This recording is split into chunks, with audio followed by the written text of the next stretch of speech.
Здравейте, господин Димитров, здравей, Биляна. Радваме се отново да ви видим заедно в Карлово толкова скоро. Господин Димитров, искаме да ви попитаме за това състезание, което предстои на 19 октомври във ваша чест в София. Бихте ли ни разказали повече за него? Това ще бъде една комбинация от няколко силови и бойни спорта, заедно в една и съща зала, в един и същи ден. Залата е Арена Армеец на 19 октомври в София. Ще има гала вечер с ММА, бразилски джиу-джитсу. Основно, все пак събитието ще бъде бодибилдинг. Имам честа да покана едни от най-добрите европейски световни състезатели, също и бикини категорията, която е много атрактивна от 1-2 години във всички състезания. Това ще бъде основата на цялото състезание. Между другото ще има много силови и бойни спортове, които ще украсяват целия ден, тъй като са сходни.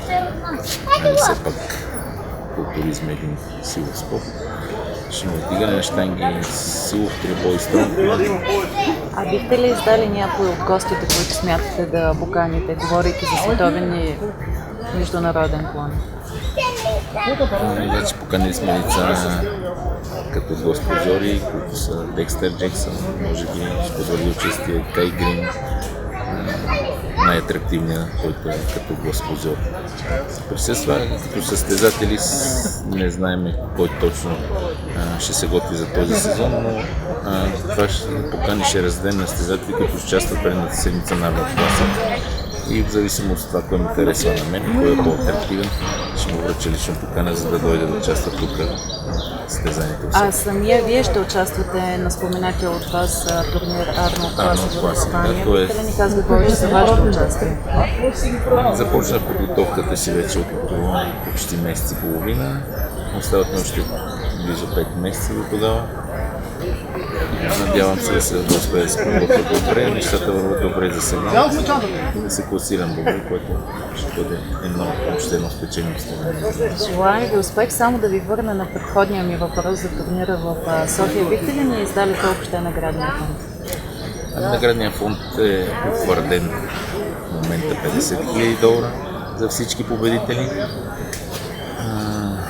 Една американска фирма Swenson го осигурява, с която работя в момента, и мисля, че с тази внушителна сума ще стане едно много по-състезание. А помага ли Биляна във вашата подготовка? Абсолютно във всичко ми помага тя и в подготовката и изобщо в живота, тъй като тренировката е един час от деня, но пък храненето ми е 7-8 пъти, така че всичко зависи от Биляна точно да нямам през деня. Значи все пак имате най-добрия партньор. Желая ви успех на двама ви и много съвместно щастие.